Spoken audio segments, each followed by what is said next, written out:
I don't know. We're going to have to do something for you. Yeah. I want to do it. I know. Oh, yeah, I can do that. Watch this. I know. Oh, yeah, I can do that. I know. Oh, yeah, I can do that. I know. Oh, yeah, I can do that. Watch this. Can everybody float around for us? That was really cool, Chris.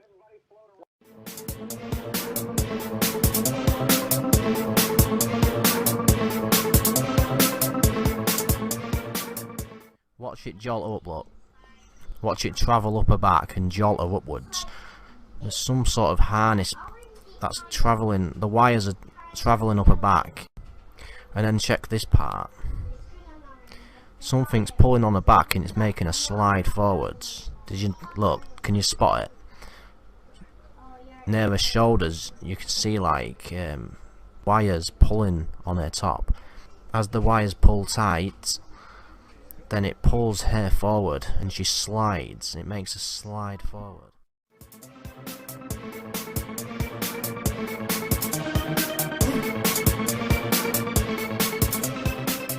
Beautiful and remarkable things to see when you look out the cupola. I guess so far from me, I like the waters, the shallow waters in the Caribbean or the atolls in southeast Pacific, or southeast Pacific, or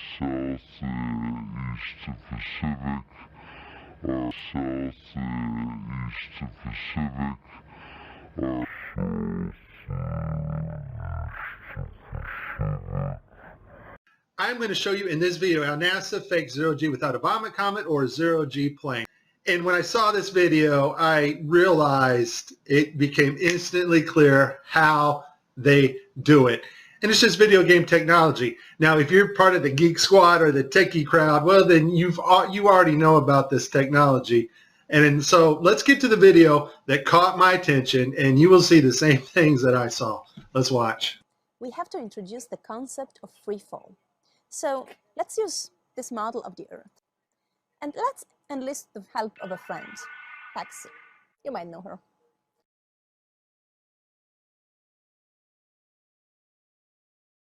So what is significant about this video is, number one, it was live to school children. Number two, we have this stuffed animal that is transitioning in on another video channel. And the actor is able to reach up and grab this doll in real 3D space and manipulate this doll with their hands. And so the only way you're going to pull that off is with one technology.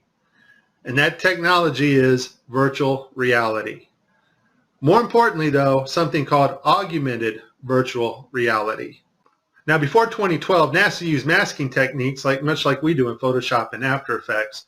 But now we're able to simulate water and objects live in real 3D space. So we're able to take models of things that are photorealistic and rotate and move them while we are going live. Before, we used to have to render these effects frame by frame by frame, and it took extremely long amounts of time. Augmented virtual reality. And all augmented virtual reality is taking the objects in 3D space from a virtual reality world and putting them in our world on another screen, which we can see, manipulate, and touch with virtual reality contacts or glasses. In this next segment, I'm going to show you how NASA grabs objects in 3D space, rotates them around, manipulates them. They can do this with water, with cloth, anything. And the cool thing about it is we can take what they're doing, what they're seeing with their contact virtual reality augmented lenses, and put that on a separate video layer live. Yes, live. And do it all in real time. So I'm going to show you what it looks like to them as they're grabbing objects and manipulating them. And then I'm going to show you Microsoft's HoloSense video, their demonstration at E3 a couple years ago, of bringing a virtual reality into our world. And it is simply amazing. Let's watch. Specifically, how HoloLens can turn every room of your house into a personalized video game level. But today, we want to take mixed reality one step further. So we've got something new to show you. Holograms you can hold.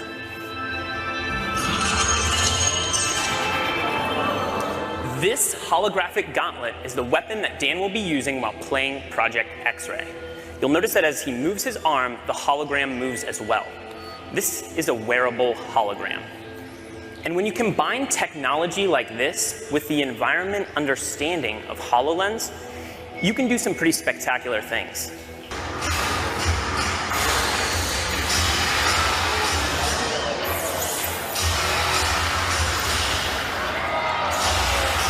Dan can even use his shield to defend himself.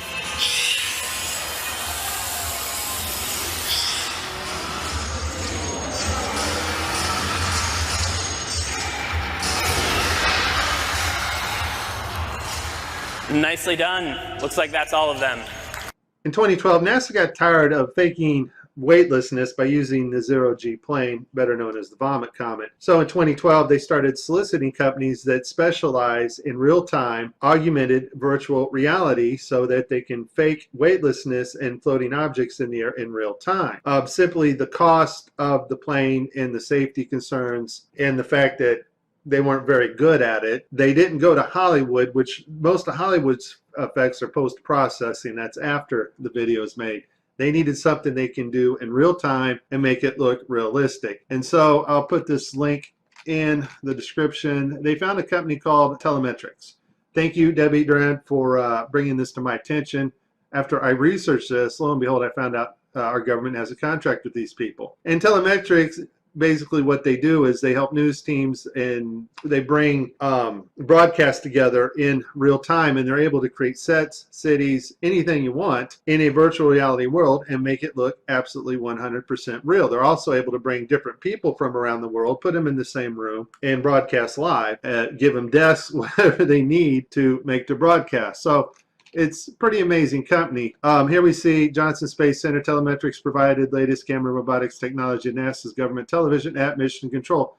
Why do you need to fake virtual reality sets at Mission Control and Johnson Space Center? I think we know the answer to that when we saw Tim Peake on the gridded blue screen. So this next segment, I'm going to show you what it looks like when virtual reality being broadcast live doesn't work out so well because the system's not perfect. And then at the very end, I'm going to show you the mother of all screw-ups when they actually have a channel shut off that should be on. Because once again, these astronauts are looking in 3D space. They are grabbing objects because they're wearing augmented contact lenses. And if that object's not there broadcast to the viewers live, then it's going to look pretty ridiculous. I tried to pick some clips that were obvious and some not so obvious.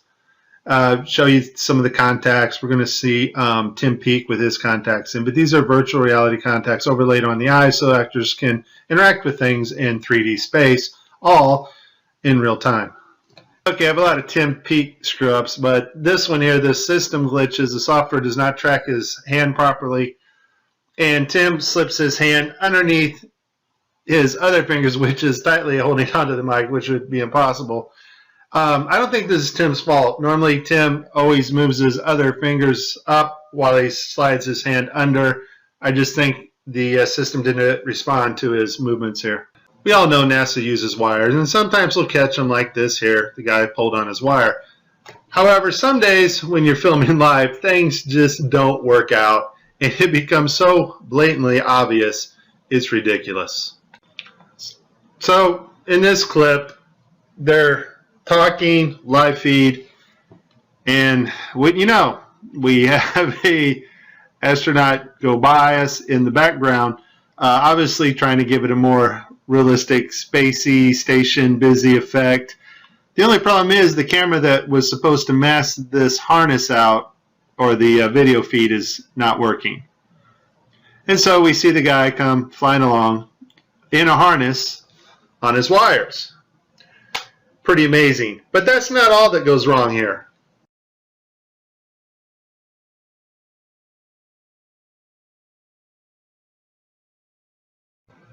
Okay, so you see to the right, this guy's flipping this hat. This hat's actually on another video channel in 3D space. It's virtual reality.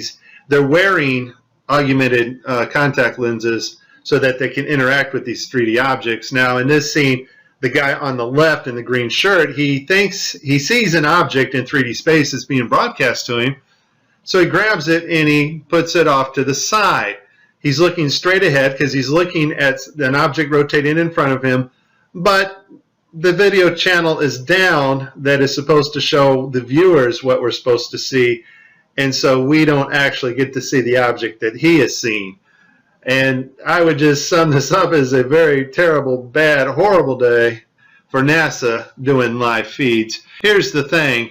As much fun as this was, there is a time coming when you and I will not be able to tell the difference, and space has not changed. Technology to fake space has gotten better.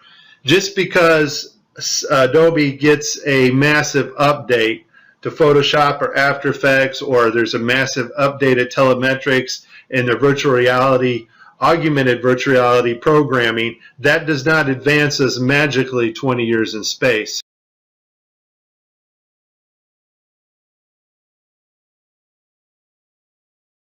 It's way better than I imagined. It is actually really hard to describe.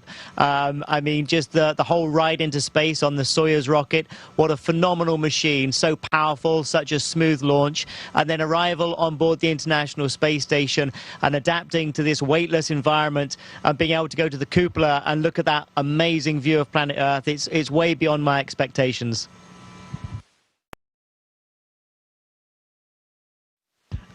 I definitely haven't mastered it. I'll give you a trial and I'll show you just how bad it is.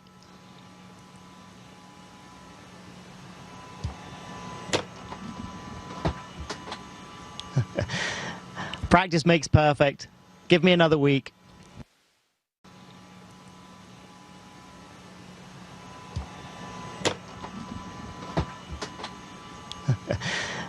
Practice makes perfect. Give me another week.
Living and working in microgravity takes its toll on the body.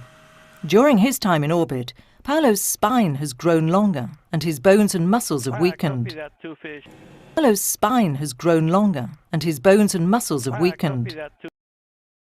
He was playing with the water, with the paddles, the hydro repellent paddles. So he was bouncing the glob of water between the two paddles, and one of the community noticed that his eyes were not following the frickin' water. They were jumping into places that he had it for a little bit, and then after that, his eyes were completely out of sync with the water droplet. But when those guys were playing ping pong back and forth with the water, you'll notice that the girl always is looking above the camera. And the reason why is because they're looking at the CGI feed. You know, they need to see where the item is that they're playing ping pong with because it's not right in front of them. So once I saw Helmick's video, I really, it opened my eyes even more to, okay, because every time I've watched those astronauts, they appear to be watching a monitor above the camera, which, okay, I could see doing that. But on the other hand, if you're just up in space giving an interview or playing ping pong or whatever you're doing, then you would have no reason to look at a monitor.